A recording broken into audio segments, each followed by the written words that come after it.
5 ದಿನ ರಾಜ್ಯದಲ್ಲಿ ಭಾರಿ ಮಳೆ ಆಗೋ ಡೀಟೇಲ್ಸ್ ಇದೆ.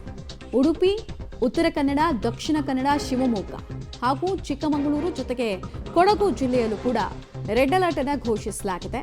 100 ವರ್ಷದಲ್ಲೇ ಬೆಂಗಳೂರಿನಲ್ಲಿ ದಾಖಲೆಯ ಮಳೆ ಆಗಿದೆ. ಮೇ ತಿಂಗಳಲ್ಲಿ ಮೊದಲ ಬಾರಿಗೆ ಅತಿ ಹೆಚ್ಚು ಮಳೆಯನ್ನ ದಾಖಲಿಸಿಕೊಳ್ಳಲಾಗಿದೆ ಅನ್ನೋದ್ರ ಡೀಟೇಲ್ಸ್ ಸಿಗ್ತಾ ಇದೆ. ಈ ಬಗ್ಗೆ ಹವಾಮಾನ ಇಲಾಖೆ ತಜ್ಞ CS ಪಾಟೀಲ್ ಅವರು ಹೇಳಿಕೆಯನ್ನು ಕೊಟ್ಟಿದ್ದಾರೆ.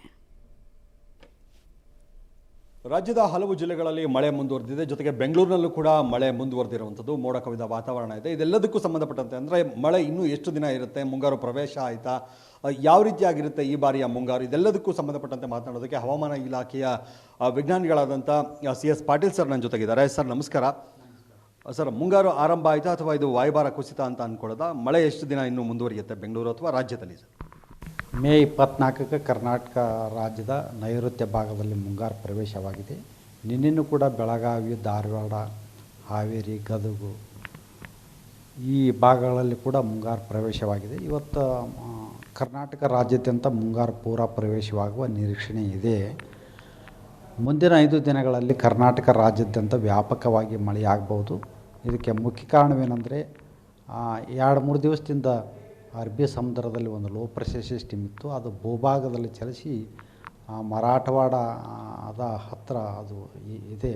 ಅದರ ಜೊತೆಗೆ ಸರ್ಕ್ಯುಲೇಷನ್ ಕೂಡ 5.8 ಕಿಲೋಮೀಟರ್ ಎತ್ತರದವರೆಗಿದೆ. ಇದರ ಪ್ರಭಾವದಿಂದ ಕರ್ನಾಟಕ ರಾಜ್ಯಾದ್ಯಂತ ಮುಂದಿನ 5-6 ದಿನಗಳಲ್ಲಿ ಬಹುತೇಕ ಎಲ್ಲ ಜಿಲ್ಲೆಗಳಲ್ಲಿ ಮಳೆಯಾಗುವ ಸಾಧ್ಯತೆಗಳದಾವು.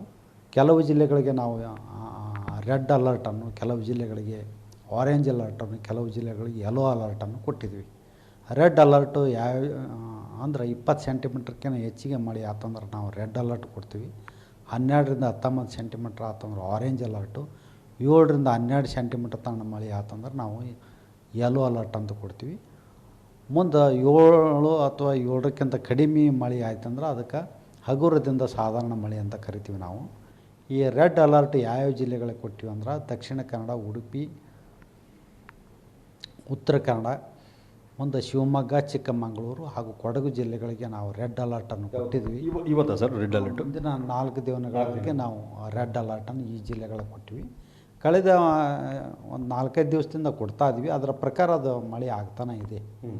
ಮತ್ತು ಕೆಲವು ಜಿಲ್ಲೆಗಳಿಗೆ ಉತ್ತರ ಒಳನಾಡಿನಲ್ಲಿ ಮಳೆ ಪ್ರಮಾಣ ಒಂದು ಸ್ವಲ್ಪ ಹೆಚ್ಚಿಗೆ ಆಗ್ಬೋದು ಇನ್ನೂ 4-5 ದಿವಸದಾಗ. ಅದು ಬೀದರು, ಕಲಬುರಗಿ, ಯಾದಗಿರಿ, ವಿಜಯಪುರ, ಬಾಗಲಕೋಟೆ, ಬೆಳಗಾವಿ, ಧಾರವಾಡ ಈ ಜಿಲ್ಲೆಗಳಿಗೆ ಜಾಸ್ತಿ ಮಳೆ ಆಗ್ಬೋದು. ಬೆಳಗಾವಿ, ಧಾರವಾಡ, ಬೀದರು, ಕಲಬುರಗಿ, ಯಾದಗಿರಿ, ವಿಜಯಪುರ ಜಿಲ್ಲೆಗಳಿಗೆ ನಾವು ಆರೆಂಜ್ ಅಲರ್ಟನ್ನು ನಾವು ಘೋಷಿಸಿದ್ವಿ. ಮುಂದೆ ಬಾಗಲಕೋಟೆ, ರಾಯಚೂರು, ಗದಗ, ಹಾಸನ ಈ ಜಿಲ್ಲೆಗಳಿಗೆ ನಾವು ಯೆಲ್ಲೋ ಅಲರ್ಟನ್ನು ಕೊಟ್ಟಿದ್ವಿ. ಸರ್, ಬೆಂಗಳೂರಿಗೆ ಏನಾದರೂ ಅಲರ್ಟ್? ಹವಾಮಾನ ಇಲಾಖೆ ಪ್ರೆಡಿಕ್ಷನ್ ಮಾಡ್ತಾ ಇರೋದನ್ನು ಗಮನಿಸ್ತಾ ಇದ್ರಿ ನೀವು. ಸೊ ಇನ್ನೊಂದು 3-4 ದಿನ ರಾಜ್ಯದ ಹಲವು ಜಿಲ್ಲೆಗಳಲ್ಲಿ, ಅದರಲ್ಲೂ ಕೂಡ ಈ ಘಟ್ಟ ಪ್ರದೇಶದ ಕೆಳಗಡೆ ಇರುವಂತಹ ಜಿಲ್ಲೆಗಳಲ್ಲಿ ಮಳೆ ಇನ್ನೂ ಹೆಚ್ಚಾಗುತ್ತೆ. ರೆಡ್ ಅಲರ್ಟನ್ನು ಘೋಷಣೆ ಮಾಡಿದ್ದಾರೆ. ಮತ್ತು ಬೆಂಗಳೂರಿನಲ್ಲಿ ಸಾಮಾನ್ಯವಾಗಿ ಈಗ ವಾಡಿಕೆಯಂತೆ ಒಂದು 19 TMC ನೀರು ಸಂಗ್ರಹ ಆಗೋದಕ್ಕೆ ವರ್ಷ ಪೂರ್ತಿ ಮಳೆ ಆಗಬೇಕು. ಸೊ ಆರಂಭಿಕ ಹಂತದಲ್ಲೇ ದಾಖಲೆ ಮಳೆಗಳೆಲ್ಲ ಆಗಿದೆ ಅನ್ನೋದನ್ನು ಅವ್ರು ಹೇಳ್ತಾ ಇದ್ರು. 100 ವರ್ಷದ ದಾಖಲೆ ಮಳೆಯನ್ನು ಮೇ ತಿಂಗಳು ನೋಡಿದ್ವಿ ನಾವು ಅಂತ ಹೇಳ್ತಾ ಇದ್ರು. ಇನ್ನಷ್ಟು ಎಚ್ಚರಿಕೆಯಿಂದ ಇರುವಂತೆ ಜಿಲ್ಲಾಡಳಿತ ಕೂಡ ಸೂಚನೆಯನ್ನು ಕೊಟ್ಟಿದ್ದಾರೆ. ಹವಾಮಾನ ಇಲಾಖೆ normally satellite images, weather shift, ಮಳೆ ಮಾರುತಗಳು ಎಷ್ಟು ಸ್ಟ್ರಾಂಗ್ ಇದೆ ಅದೆಲ್ಲ ನೋಡ್ಕೊಂಡು ಪ್ರೆಡಿಕ್ಷನ್ ಕೊಡ್ತಾರೆ. ಅದು 100%ಅಲ್ಲಿ ಒಂದು 60% ನಿಜ ಆಗಿರುತ್ತೆ. ಈ ಸಲ ಕೂಡ ಅವ್ರು ಹೇಳ್ತಾ ಇದ್ದಾರೆ ರೆಡ್ ಅಲರ್ಟ್ ಎಲ್ಲ ಕೊಟ್ಟಿದ್ದೀವಿ, ಅದೇ ರೀತಿ ಮಳೆ ಬರ್ತಾ ಇದೆ ಅಂತ. ಆರೆಂಜ್ ಅಲರ್ಟ್ ಇರುವಂತಹ ಜಿಲ್ಲೆಗಳು ಯಾವುದು ಅನ್ನೋದನ್ನ ಕೂಡ ತಿಳಿಸ್ತಾ ಇದ್ರು. ಒಟ್ಟಿನಲ್ಲಿ ರಾಜ್ಯಾದ್ಯಂತ ಮುಂಗಾರು ಮಳೆ ಅಬ್ಬರಿಸ್ತಾ ಇದೆ.